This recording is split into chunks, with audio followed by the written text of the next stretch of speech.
They literally did try to stop this design and stop the process, and I think that like what Clint just said, that I just knew it was the right thing to do. That the just cutting the window in the shoe and making that visible is a story in and of itself. And I just knew it. And Mark Parker was my sort of collaborator on this, and we were in trouble from the get-go, but it was the right thing to do, and it turned out to be the case, right? It was the one, definitely the one. Yeah. For you, Clint, with, ideas like this that seem in the out of the box, for yourself, you did a pop-up yesterday. Now, you could have just gone to a fancy building, got a cashier, and rung up the shoes, and that's it. What makes you think past things like that? Well, originally it wasn't gonna be at a bodega until Waleed was kind of like, we should kind of do it at something that's a bit more authentic to New York, that they're gonna remember. Because the way we do it in London, it's like when I wanted to do the 99p store, it was done at a Market store originally, but then it was also at 99p. It's a long to get into, but it was done at a 99p store, and that was authentic to London. You know what I'm saying? So when it was the bodega, and I was like, all right, cool, let's do that instead. And when people were buying the shoes yesterday, they were even kind of like, why'd you do it at a bodega? And I was just kind of like, have you ever seen a pop-up at a bodega? And they were like, nah. And I was like, yeah, I mean, it's something that they're gonna remember in 3, 4, 5 years or something. I could rent an empty space, and then you could put clothes in there and a rail, and it's I'm not gonna remember that in 3 months. Of course. Someone hopefully might remember this in a year from now, or 2 years, or 3 years, or 4. They're all legacy. You never know. So yeah, with an idea like that, you shouldn't be afraid to kind of do something that's out the box. Because at the end of the day, when you do stuff that's out the box, it's what pushes the culture or whatever thing you're doing forward. You said something important too about the you can't be afraid, and I think that's a key part of being an innovator or doing something first. So you have to believe in yourself, and you just can't be scared. You can't be afraid. And I think that's just a great example of it, to do something different. And what's the worst thing that can happen? It's true. It's worse if you don't try. I mean, yeah, maybe the police might arrest you or something. What's he gonna do? Fire himself? Own his company? But yeah, what's actually the worst thing that can happen if you just try to do an idea that's different from everyone else? Because we have enough boring ideas like that. No, for real. So. I hear you. I think a lot of the doubt that comes from around people is them projecting, or you feeling if you fail, you're gonna get up. Of course, you're gonna get up. You have to get up. Do you know what I mean? So I'm taking from that is you got to be audacious, you got to storytell, it's got to be authentic in culture. Yeah. Those are the 3 all points. All of the above. Yeah, you're good at this. You guys have been around some incredible people in the process of making really, really good things happen. I want you both to tell me about the team or the individuals that have believed in you and saw your vision from the very start. I'm going to start with you, Clint. Okay, so let me start with my mum. Big up, mum. One, she wanted to push me to just kind of do whatever I wanted to do, you know what I'm saying? So, you gotta clap it, yeah? Come on, yeah, big up the DJ. My sister's definitely my family. Linda, Lannis, my dad. Then I got my boy Kaede from the jump. This guy's always believed in me, you know what I'm saying? I'll tell you, man's my guy, man. And then we got Waleed. Waleed always believed in the idea. Waleed's a director himself, and it's I've seen him come from fucking delivery. Oh, my mum is Keep going, bro. Keep going. I've seen him come from delivering pizzas, and then to now, shooting big boy ads for doing my thing. Then we got all the boys in my warehouse and that. We got Javel, Daniel, Tyler, Sheggs. Tyler. I can go on and on and on. So it's that's a small business gone to something that has 30 to 40 plus employees and stuff like that. Changing lives as well. You know what I'm saying? Yeah. So I think it's just important that I've got all of that around me. What was the question again? Sorry. About the team, she's on it, bro. I was talking about the team and individuals that saw your vision from the start. Oh, yeah. Okay, yeah, the man then. They all kind of believed in it. But I think more so, they wouldn't have believed in it if I didn't believe in it myself. Because for the first, say, 2 years, I was like shipping all the stuff by myself. I was From home as well? Huh? From home? Yeah. So I was shipping stuff from home. That's not the same. Obviously, that's another story of the coordinates. Yeah. But yeah, doing it by myself, shooting the lookbooks by myself, putting all the stuff on the store by myself, and that's just like me just being so stubborn and like I'm gonna do this, and like going to the post office, standing there for like 5 hours a day. Sometimes just shipping stuff on the self-checkout machine because I was like, Grind. the person at the counter just moved too slow. I was just on the self-checkout machine, like typing in postcodes. I could type in a postcode so fast, you won't believe it. But yeah, it's just the people around me, you know. Family and friends is important. So as long as they believed in me, I could go as far as I need to or want to. Yeah. Well, I have to say that, you know, you're shaped by your environment. You know, as a child, as your parents, you know, like Clint just said, you know, he had support from close friends and family. But you know, for me, I think a big turning point was when I came to Nike and I had new ideas. There were some people that didn't care for them, but there were a few very important people, including Bill Bowerman, who helped start Nike, and Phil Knight, who is one of the founders as well. And then there were a few people that were like me. They would go against the grain, and they believed in me or believed in my ideas. And so, and one of those people, and I like to bring his name up a lot because we don't do anything by ourselves. We have collaborators, and Mark Parker, who is legend. A great person and a good, really fantastic, one of my best friends. We sort of went on a journey together. Maybe I drew up the original design, but it took more than that. And so there were people who wanted to fire us at Nike. Did it succeed though? Yeah. You're still here, baby. Still here. Still here? Yeah, I don't know why, but sometimes I'm like, what the heck? I should have been fired long ago. That's incredible. You said, we had a conversation back in London some time ago, and you talked about there being an art in risk-taking, and you mentioned, you know, knowing like how the system works. You can't just come and do crazy stuff, you know? Right, yeah. Well, crazy is okay, but getting back to, if you have a reason why you're doing crazy, and if you have this purpose, and then you believe in whatever it is, then it becomes not crazy, it becomes innovative, and then it becomes, oh, maybe that will work in the eyes of others. So it's sort of a little bit of a process, I think, a little bit, you know, may seem crazy at first, and then you try and convince them. Of course. I think you both have like really summarized what it means to have like the power of a team. And even, I'm 32 now, I'm starting to understand that you can't do things by yourself. I think, 32? Yeah, bro. Black don't crack, you know. Bro. Past 26, bro. You know, I think there's a saying, I don't know the exact one, it's like if you want to go far, go by yourself. If you want to go further, you know, you've got to have a team with you. Yeah. So, you know, I think for people who are watching, like if you've got friends who believe in you right now, don't wait till they're like, you know, excellent at their jobs. Like if they've got a vision, like tap into them right now. Oh, man is the island. Trust. Oh, man is the island. No, that's right. Trust me. Now, I think we touched on it a little bit, but I want to get into like what it takes to get into the mindset of, you know, Tinker and Clint in terms of like, how do you stay focused and motivated beyond, you know, distractions? Like for you, bro, you understand there's so much going on right now.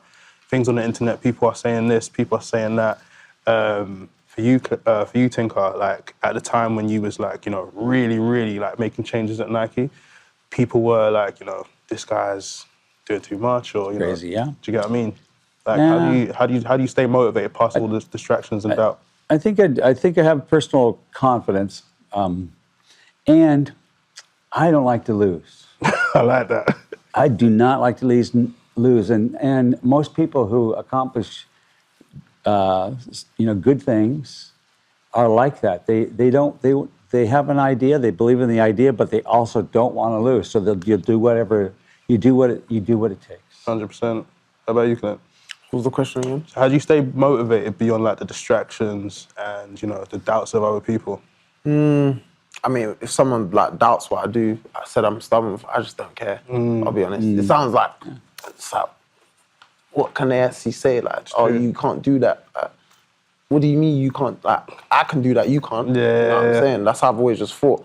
And about Tinker's point about losing, I always just think I'm just competing with myself. So whatever we've done before, I just need to know we need to do it better than we done before. Because if it's not better than the one we done before, then that means no one's going to talk about it. Because it's not a talking point. It's like, oh, you've already done that. You know what I'm saying? I'm going to bring up something real quickly. Big up Waleed. I remember he said that Clint challenged me to make a better... Oh, yeah. That was reverse psychology. Yeah. He's not even, he left the room. He'll be laughing right now. But when he made the skydive ad, I was kind of just like, all right, cool. You got to make a better ad than that. Because the skydive ad felt like, at that time, even though that was only 3 months ago, it felt like, that's a mad ad, you know what I'm saying? So when I said, you can't make a better ad than that, and he don't like to lose, innit? Yeah. Like, he's mad competitive. In the car, he'd be arguing over some stupid stuff. I'm like, bro, but he just wants to win every single time. So when he came out with the ruler ad, the Nike one, it's just like that. He didn't tell me what it was until it came out. He kind of just said, this is it. He kind of gave me a haze idea. I didn't see none of the footage until it was finished. And then, so imagine if someone's just making something that's like defining. Of course. They don't show you it until the end. Then he showed it to me. I was kind of just like, yeah, it's hard. Yeah. I was like, yeah, it's hard still. Then we put it out and the way people were talking about it, because he touched on a lot of cultural points. He did, bro. He put in Jogo Bonito, put in this, put in that, put in this. Gigs Pain is the essence, like songs that reference London a lot. So it was like, watch it, it's like, wow, you know? I watched it smiling the whole way through. Yeah, that's the way it should make you feel. And that's the way, like, when you do something or you're making something, it should make people either feel... I was talking to Tink about this earlier as well, but he's also said it when I was watching one of it. I was watching you online. But he was like, if people don't love it or hate it, then it's like, what's the point? You know what I'm saying? So, I mean, I guess hopefully most people love the ad, you know what I'm saying? If they hate it, I don't care. You hate it. But I loved it. You loved it. I loved it, man. Yeah. I think Tinker loved it. I loved it. Come on, man. That's the cosign, man. Yeah, man. You heard it from him himself, man. Well, you know, you just said it extremely well that sometimes you have to have this courage. You have to believe in yourself. Yeah. And then at some point, you take the consequences. They either love it or they hate it, and you take it. You take it and you move on. You learn from stuff you learn from mistakes as well as big successes. You have to step out. And it works out. I also say one thing. I always say it, like, you kind of have to be like in denial to doubt. It's like, I mean, sometimes it works, sometimes it don't. You could be in denial to doubt and someone just say, yeah, you're actually crazy. But if your idea is good enough and let's say it has a vision that's like expansive enough, like genuinely, a lot of people, they're gonna try and doubt your idea and they're gonna always try to put that in your head because it's almost like a form of control. But if you're genuinely in denial to it, then it can't affect you. Like, that's how I just feel a lot of the time. It's like someone could say you can't do it and you just feel like I always can. It's like I was drawing on this hat. Yeah. And I did Corteiz. Yeah. True.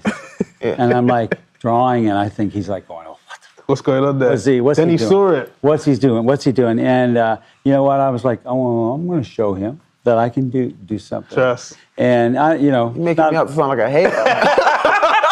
I'm just saying. I thought I felt a little doubt. Yeah. But you know what? That doesn't affect us, right? Nah, it doesn't. A little bit of doubt. No. Come on, you push through it. Just go for it. Just finish it. Yeah, go for it. Always, man. Move the world, man.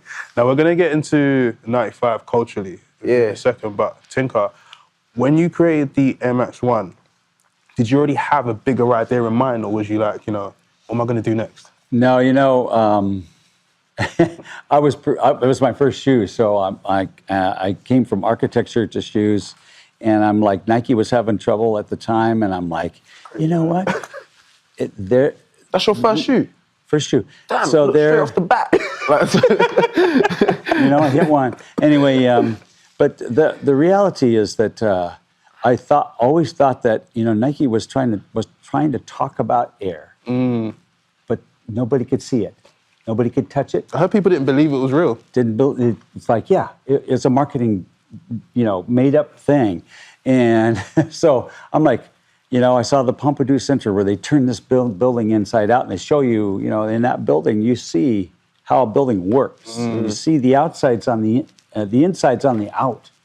And I'm like, well, that's what Nike needs. Nike needs to sort of tell a story about this incredible technology, which is the air inside this clear bag.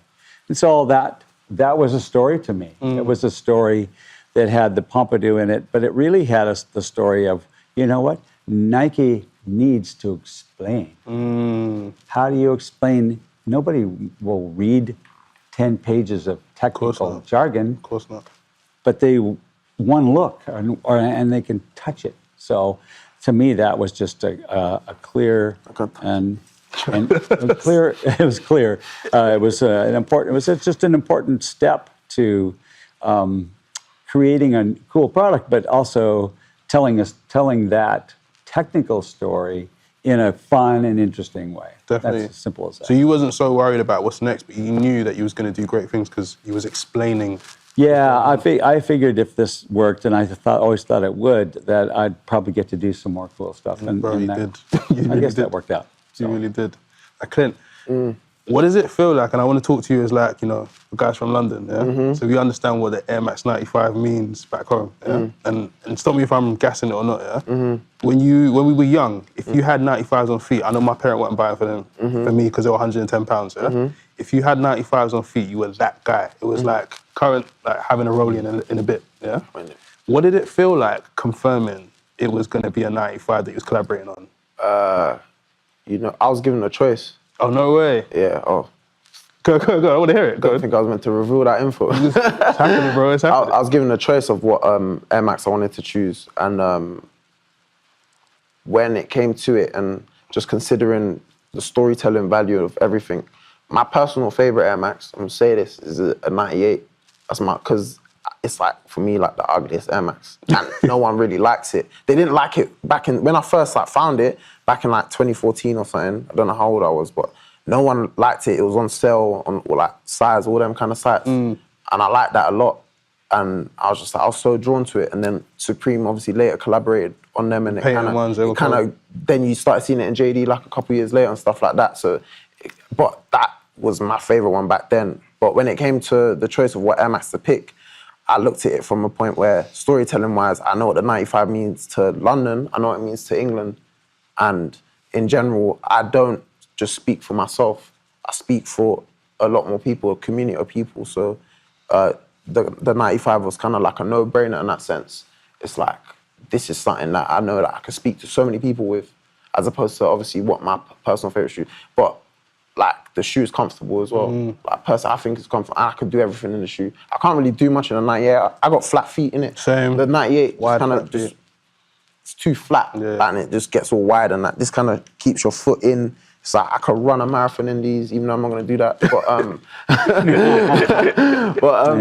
But you could do a lot in them. I say you could do any activity in a pair of 95s. So, and it being, as well, it having obviously the nickname 110, which to some people is not the nickname, it's what they actually call the shoe. Because of what the price was back then.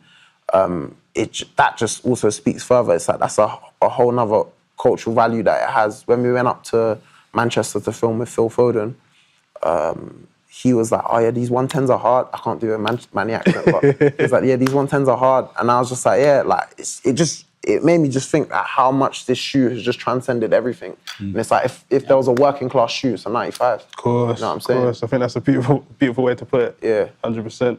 Tinker, what was it like, being around Sergio at the time when he was creating? I was super proud of Sergio because, he was a young designer. He had been mentoring him a bit. And, then he got, we didn't just give the Air Max to just anybody, and he showed a lot of promise. And then when he started sketching that shoe and we saw some prototypes, we're like, whew. This is crazy. This is crazy. And you know what? This is very different from any Air Max before it. And of course, it set the stage for how we designed basketball shoes even. You know what, it was a leader. It was a leader in the design of sneakers in general. So I think that's a testament to his skill, his vision, and he had to work very hard also to get the shoe through all the, the complexities of getting a shoe birthed in the market. Of course. I think that's a beautiful story because, your work made way for newer designers coming up. And I think also, Clint, you've done something similar as well. Big up Finn in the back. You tweeted about, or you made a post about, how you met him, the journey and him working in the warehouse, and now he's, doing campaigns, which is crazy. So Yes, I think the both of you have like this attitude of it's not just for me.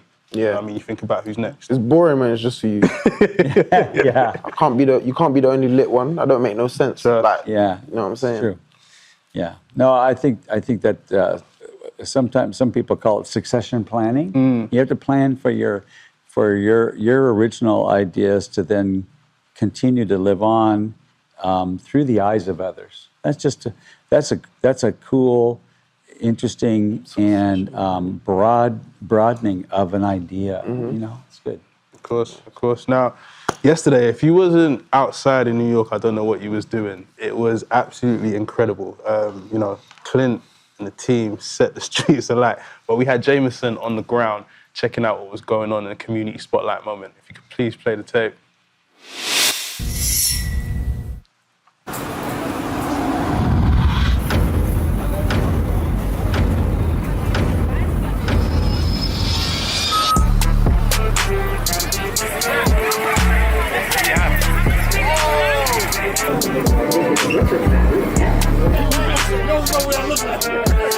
It's your boy Young Jam here for the Community Spotlight. Here at the Corteiz pop-up down in Alphabet City. And we're gonna check out what people out here on the streets got on their feet today for this pop-up. It's crazy out here now. There's mad people in line, ready for these shoes. There's mad bikes on the curb. It's chaos. Almost got hit by a bike. They are running these streets like they never gonna see a pair of shoes in their life again. These must be that hot. Yo, I see you got the Corteiz shook, as Will would say, the shooka. Yo, he got the hoodie, the jacket. How'd you hear about the Corteiz brand? They do these like viral marketing, guerrilla campaigns, which is obviously what we've seen today. I mean, this is crazy. So, Right. What's been one of your favorite Corteiz drops? I mean, these shoes are pretty crazy. It's on fire, really. Why are you here and what does the Corteiz brand mean to you? I'm here just to see what the scene is like, see what people are wearing. Where y'all from? UK. London, boy. How does music tie in to you knowing the Corteiz brand and being here as fans? Bro, it's part of the culture, you know what I'm saying? Like, we've been there watching them come up and then we seen them out in New York. Well, we're out here, so like, we gotta come to that. I see the line moving. I'm gonna let y'all get back in line so y'all make sure y'all pairs. All right, man, appreciate y'all. Yo, look who I found in the streets. Hackney's very own Mr. Will Stowe. What up, bro? History of you and the Corteiz brand, bro. Tell us a little bit about it. This is literally like a for us by a situation that they've got going on, man. From the ground up with a good team, what they've done is incredible. The world is their oyster. They're literally ruling the world. The whole city came out. Everybody outside for these shoes. First time I met Clint was 2016. He held it down for me. I had to drive up here last night. The run was real crazy to get these. We're from the United States. We don't look at coordinates like that. We put in addresses. I ended up throwing up halfway through here. And now we're here. Somebody get this man a pair of shoes, please. Yo, I'm here. My man's actually got a pair. A little something, little birthday cake, you know? Okay. Ooh, these are nice, little Cameron pink, you feel me? Ooh, these are spicy right here. Easter coming too. Mm-hmm. So what you gonna put on with that? Y'all gonna have to just see that. That's drip to be kept quiet. Look at this tattoo my man got. The shoe's hard though. The black and pink is amazing. That's cool. I'll put it together. I'll put it, you know what I'm saying? I feel like real men wear pink. Pink just does it all from Harlem, so I got a lot of pink. The little accents. It's been crazy out here today. This might be the craziest community spotlight that I've seen so far. If you missed this, I'm sorry. That's it, y'all. And it's your man Jamerson Jam with the plan here. I'll catch you back at the studio. Yo, that was sick, bro. Congrats, honestly. Round of applause. To the team as well in the back. Dirty. You already answered the question again anyway, but like, now it's done. What does it feel like when you've completed, a task like that? It's not done. It's not done. I love that. Job's not finished. Never finished. I love that. It feels good, seeing the aftermath. The aftermath is what I always look forward to. Like in the moment, we're always kind of like, not on edge, but if you saw me in that moment there, I'm just always angry. Even when the camera was, when in the video the camera was on me, I was just probably cussing someone out. I was just angry because it's just like there's so many people There's a lot going on, and there's a lot going on, and it's a lot to manage. But afterwards, that's when I like feel it and I feel positive about it. Especially I'll look at the videos people are tagging me in and stuff like that, and I like knowing that I brought people. We brought people somewhere, and it's just like, I don't know, we all just kind of connected, you know. If you were there, you were there. If you weren't, you weren't. And if you weren't, you looked at it online, you might have been like, oh, I wish I was there. Some people online would be like, oh, these people, blah, blah, blah, just all waffling, talking nonsense and that. But it is what it is, like we're all happy. Some people, even if they don't get something, they're happy. There was people literally there, they was like, I'm here to vibe. I'm like, when do you ever hear that? You know what I'm saying? So I'm just grateful that we're able to do stuff like that, and I want to continue to keep like putting on stuff like that, like random. That was one of the few things that we've done that it was, I don't know, I'd say that was more organised than a lot of other stuff we've done, even though I don't care, but yeah. Well, what do you think about the pronunciation? Corteiz. Corteiz. I like it because instead of Corteiz, it's Corteiz. Oh yeah, you lot say Corteiz. Right? Yeah, some people say Corteiz. I don't even think about it. I'm just like, say it how you want, innit? Like, but say it like you want. When people ask me how it's pronounced and I tell them, it makes them remember it more. Yeah. It's like I've told you now, and it's like I told you like 10 minutes ago. Now you won't stop saying Corteiz. I won't stop now. Yeah, so I'll tell everybody. Yeah, it's Corteiz. Corteiz. You know what I'm saying? So that's it. That's yeah, you gave me a quick memory lesson on how to remember. How to say it, which is taser. Yeah. Only without the The yeah, you just say tase, yeah. Corteiz. Yeah. Corteiz. Tinker, this is definitely testament to your legacy of Air Max. What does it feel like watching a video like that, seeing people go crazy for product? It's amazing that the thing still has this momentum. And the reason it does is because people like Clint and yourself are, giving it new energy all the time. And of course, it's Air Max month and Air Max Day is coming up, but the reality is that really it's a continuity, and we keep adding really cool people to the whole process they'll bring their own story. Of course. And so Clint's story is different than my story. And it's more contemporary, and so then people can get I get it, and they show up. So the 95 is the car, the people are the engine. Jeez. There you go. He's a poet. Wish I would have said that. That's incredible. Now, we're about to get into something real quickly, but I just want to do something on camera. We have here some Corteiz. That box is mash up. Trust me, I know. Do you know what it was? It went through the works. Okay. You know what I mean? We had to fight with some people trying to get them, so it's one of those situations now. Tinker, this is from Clint to you. Oh. Damn. Clint, nice. This is from some free crepes. From Tinker. Yeah, come on. So, live on box. Live on box. Let me do it that way. Right here. Ooh. Yeah. Oh, okay. Yeah. Oh, so we got the classic Johns. Trust me, the big bubble. Gosh. Okay. Yeah, I'm gonna need your signature on these. If you guys, I was just about to say that. If you want to put them on foot, if you want to sign them, you guys can choose to do that. Right there. I'll sign them for you. We'll do. Yeah, this is great. Yeah.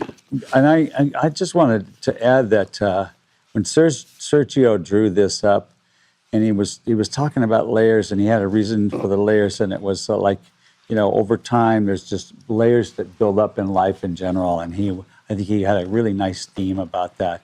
And it really, when you color this shoe up, you can do it a million different ways. Yeah. It's really fantastic. Yeah.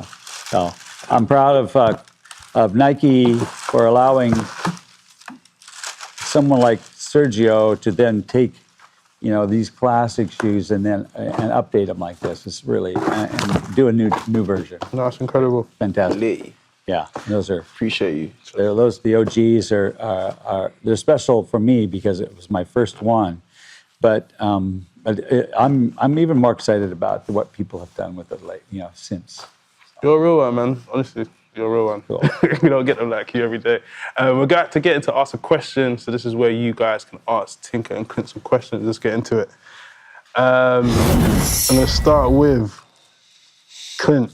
This question that says, did you expect the love from NY, and was the turnout to your expectation on a Tuesday? Done it. Yeah, I mean, love. Yeah, I guess it was love. It was love. Nah, we didn't really. I didn't actually know what it would be like. When I first saw footage of the billboard, when people were there just waiting earlier, I was like, someone showed me a video and then I was like, oh, there's not enough people. Bro? And then when it came to 12 o'clock and I went there, I was there like standing like about a block down, but I could see like the crowd and stuff like that. And when the coordinates changed, and then I just saw like a swath of people running, I was like, oh, there was a lot more people than I thought. Yes. And then when we got to the pop-up, there was probably, I don't know, like 600 maybe. Well, we went round the corner, I think. Yeah, I didn't actually see the whole line. So whoever was there from before would have been able to gauge the thing. But when I got there, I just think I saw maybe about 600 people. Maybe you might have seen more with lining up and stuff like that. But it felt weird. I was like, wow, we're in America. You know what I'm saying? So, yeah. Tinker, for you, this is Angeli. That was from Kailas. Big up Kailas. And this is Angel E.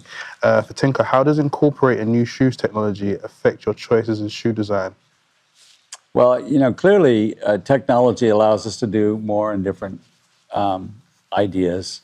And I think that that's why I think this shoe thing is going to continue on, because the technology keeps changing. And there it gives the designers a broader palette to work from. And but here's the thing: no matter what kind of technology is involved, if a designer's really on it, they will go out and kind of absorb what's going on in the world and kind of reflect it back into the design, even regardless of the technology. But hopefully, the technology and that storyline, that narrative, that idea, they kind of come together, and that's when it's magic. Definitely. One thing you both say, and you both do a lot, you guys are outside connecting with the people, and I think that's very important. You can't do all of this from your phone. Like, you have to be outside. No, you can't. Yeah. No. You can't. If you're on your phone, you just see what everyone else sees, and usually it's rubbish. Facts. Yeah. I've got a question from Sufyan B. Clint, how did you get the idea to start Corteiz? Did I say it right? Corteiz. Tell him, man. Corteiz, I know, I'm not listening. I gotta give you. No, originally it was my Finsta name. Oh, no way. Yeah, it was my Finsta. You just like came up with Corteiz rules the world. I remember one day I was just looking at different. What was I looking at? I was obsessed with traveling, and I was looking at conquistadors, and that came up. Oh, wow. And I just made it my Finsta name. And then one day I was kind of like, I had a brand before, didn't work out, and I was like, I need a name. And I was coming up with names, and they're all crap. Oh, the crap's not a swear word. Crap's calm, man. That's light, man. They're all crap. So, yeah. I remember one day I was like, let me just use this. Because I literally was just putting anything on Photoshop, and that one kind of stuck. And then I had, obviously, the Alcatraz logo, and I was able to, like, create a narrative with that. Like, the Alcatraz means, like, one, you kind of have to escape from the... Basically, I look at society as, like, one big prison. Back then, that's how I looked at it. I still look at it like that now, to be honest. And it's like, you're born, you go to school, you get married, you have 2 kids, you go on holiday twice a year, you work, blah, blah, blah, and then you die. And then that's just it. It's like you're just predisposed to that life. And you kind of have to escape that mentality in order to live the life you want to live. And also the fact that it's Alcatraz Island, I look at it as like, no man is an island. And in order to achieve what you want to achieve, you have to have your community of people around you. That's why Corteiz is a community itself. And it's like, I've got my community, my friends around me, so that's important, and that's like another 2 meanings of that logo. But yeah, it was my Finsta name. And then one day I was like, yeah, let me make it a brand. This is it. And this is it. I mean, not a brand, I said project. I look, like, at the start, I was kind of like project, because I just felt like something about brand. I don't really like words. Like, I don't like putting like Corteiz on every, I don't like doing that. That's why I like the symbol a little bit more, because symbols travel further. Tinker said this earlier. He was like, the logo does enough for itself with the jacket. Oh, yeah. No, even if you don't know Alcatraz, you can read it as an island. Yeah. and you may not even know that it's Alcatraz, but the island. It looks like an island. It definitely looks like an island, and I think that what you just described storyline-wise really resonates with me, and I think it does so with a lot of people. Yeah. So that was important. Yeah. The Alcatraz symbols travel. Trust me. We've been using, as humans, we've been I'm sorry, I'm waffling about it. But like the Egyptians and that, like they were putting hieroglyphics on the walls, and it's like now we can still, some people can still able to translate it into something cohesive. Yeah. So I don't know, maybe in 3,000 years, if the aliens come or something, and then you just see bare like Alcatraz logos like inscripted on walls and that. They're going to be sitting there thinking, what going for this? What was that? What was that? By the way, it's Corteiz. Yeah. All right, we've got one last question from Stefan N for Tinker. Did you expect your designs would be loved worldwide? I never thought about that. I was, I think it's grandiose and a little bit congratulatory to think that way. I think you just try and do the work, and you try to do the best you can, try and tell a story, work with technology, improve performance for runners, whatever. Those things are all kind of more like immediate. That's what you try to do. Of course. And I never ever thought that I'd be here many years later talking about Still that going thing. strong. I wanted to ask that. Like, you made something in like what? When the 1987, 86. Yeah. And it's like, what year is it now? 2023. What's that? Is that like what? 36 years. Yeah. Damn. Insane, bro. I'm not even 36. Yeah. That's 36 years of a shoe being able to stand the test of time. That's legacy right before us. And it's just like, that's mental, man. Yeah. Well, I don't think you can think like that when you're doing it, because it'll get in your own way, right? And then you might make some bad decisions. So I think it is immediacy, and then you know what? It's the people out there that we're talking to right now who actually decide whether or not your stuff is cool and whether or not it's worth something, no matter what time, right? I may like what I'm doing, but really other people have to sort of carry that torch. Honestly, yeah, for real. Mental. So, Tinker, Clint, this has been incredible. Yeah. Is that it? Yeah, bro, this is it. I could have gone on for like another 8 minutes. I want to do one thing real quickly. To everyone from the team, could you come forward real quickly? Kayode, Javel, Qualem, everyone come forward. Why are you not moving shy? Don't be shy, man. Don't be shy. Come forward. Let the camera see you, man. You could have told him to at least wear Corteiz. This guy wearing pre, man. This guy wearing a butterfly Nike Tech. Man, look at him. Where's Walid? Walid just escaped. Walid don't show his face, though. You don't know what Walid look like. That's true. I hear that. I don't even know what he looks like. This is the team, man. These are the people that make it happen. Absolutely incredible. This guy don't even work for me. Hey, shout out the man back home, man. Hey, Honestly, come on. Out with Tinker, man. That's cool. Man. Yeah, big Tinker. Come on. This has been Sneakers Live. You guys have been absolutely incredible. This is the season finale. Air Max Day on the 26th. Dirty.